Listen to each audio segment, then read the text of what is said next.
This is the Nightwolf howling at you, and today we're going to take a look at the greatest X-Men character of all time, Jubilee.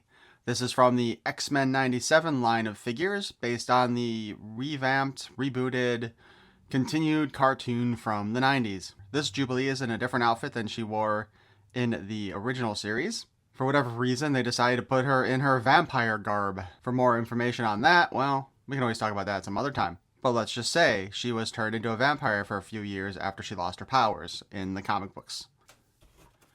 If we take a look at the back, we see that the other figures in this wave are Marvel's Logan, Jubilee, Marvel's Morph, Emma Frost, who I was not able to order and wanted to get, Marvel's Cable, and Marvel's Sunspot. Jesus. And then, of course, we have a product shot where they did a little bit better, either way, on her effects than what they've done previously. Let's go ahead and open this sucker up, shall we?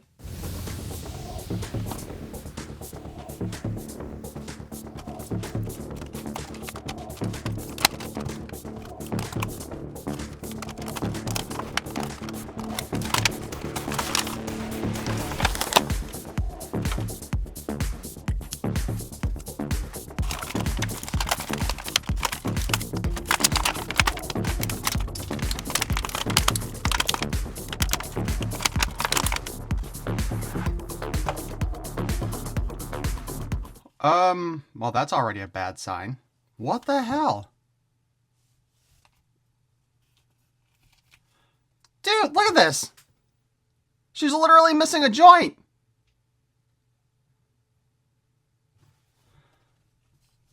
Maybe, wait, no, maybe that is her joint. Never mind. Either way, the leg shouldn't pop off like that as soon as you pick it up. Can we all agree on that one? Good lord. Alright, so we already have problems with our figure. How wonderful. Alright. That already kind of puts a damper on this. Let's take a look at our head sculpt. I think it looks pretty good. I don't know. I haven't seen this version of the cartoon. I think I mentioned that earlier. So I can't say how accurate it is, but I mean, it's Jubilee, so all you need are her earrings and her shades and her short hair. Although the last season of the original X-Men 97 series, or the X-Men series in that case, she did actually have longer hair. I kind of want to see figures based on that one, to be honest with you. The more anime style, too. But yeah, her glasses are there. They are a separate piece glued on, is what it appears to be. Molded in a slightly clear plastic. A slightly translucent plastic. Slipped on there under her hair, so that looks pretty good. I'm not too fond of the red, though, on the earrings. They should kind of match more of the visor. Because I think that's what they did in the cartoon. Because she never...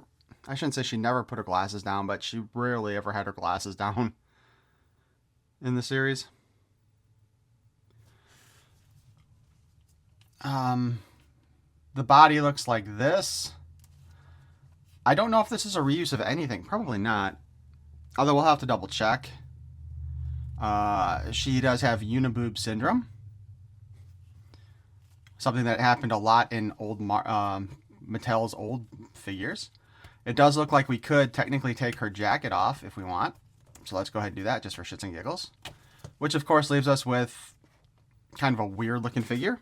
It's kind of too bad they didn't design her so you could swap out her arms to have her just wearing the bodysuit this way. Holy crap.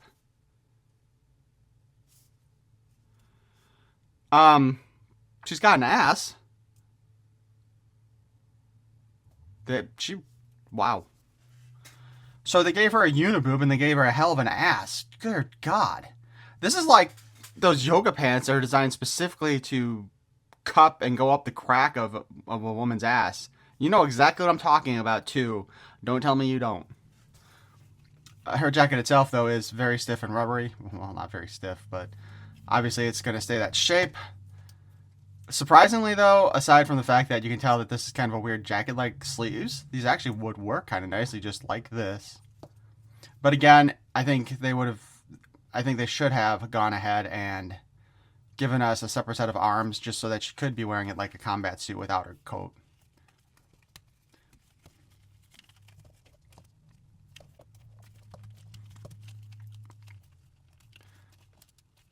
Oh my god. Okay. So she does come with multiple hands, mostly for her effects. So let's swap those out real quick. We'll go over articulation after that. It is kind of a shame though that... Are they? Yeah, they're almost the exact same thing. Slightly different it looks like, but not much different. So this would be her like throwing out a spread here, I guess.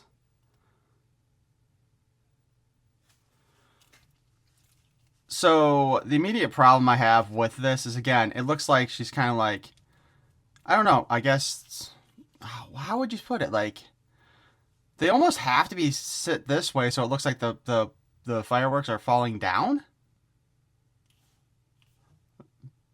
But, like, to me, they should have actually had them blasting outward from her hands. You know, almost like a web.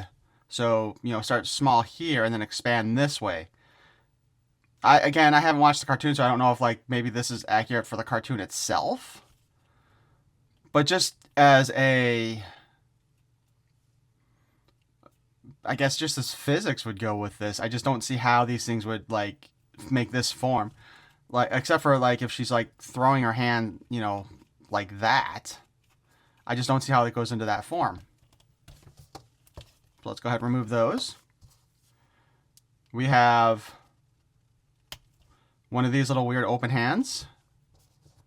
She also had a fist, by the way. We have a second open hand like that, too. So this is like getting ready to launch your fireworks. And she has a specially designed gripping hand. I guess Logan's that big. And then she comes with a cup of either it's a latte or it is a soda. At this point, Jubilee could probably go either way on that one.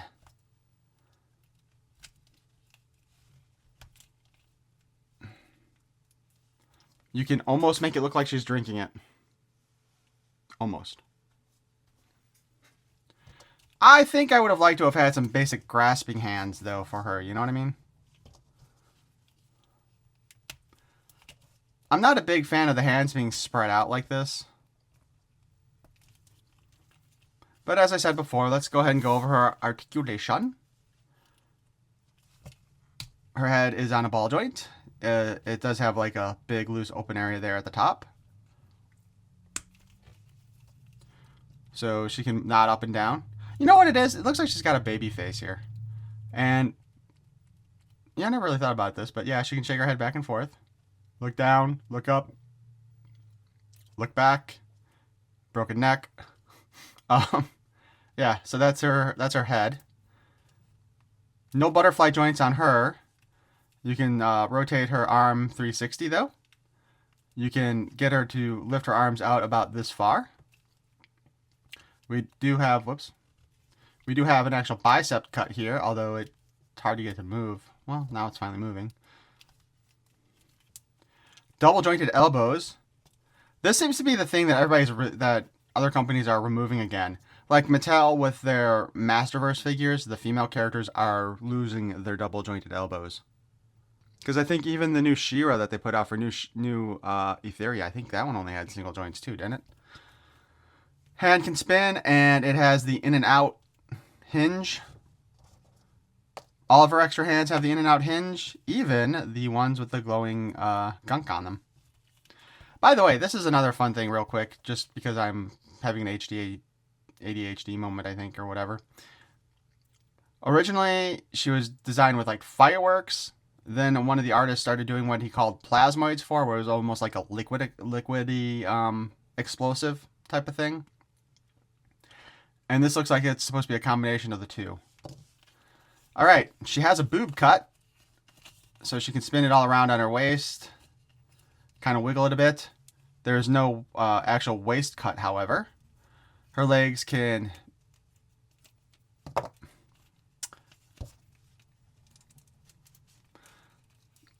She can kick... Jesus. She can kick forward about that far. She can only kick back about that far. And she can kick out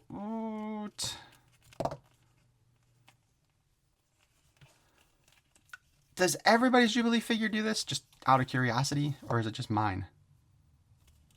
Like, if I get a replacement for her, will it be good? There is no drop-down hips on her.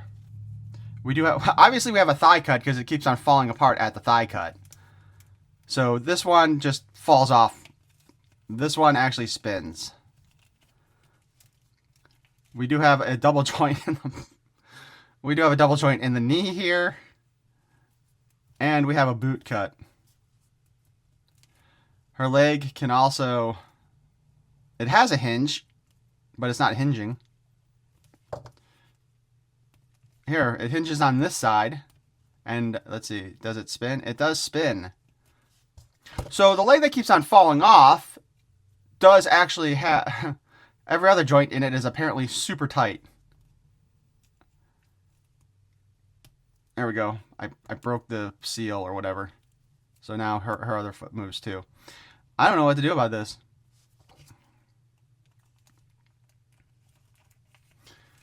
I don't know. You think if I heat this up and put it on there, it would like get far enough on there to do it? Or do you think there's some other issue with the manufacturing here? Because, I mean, it's all the way up there now. But then as soon as I start to turn it, it falls off.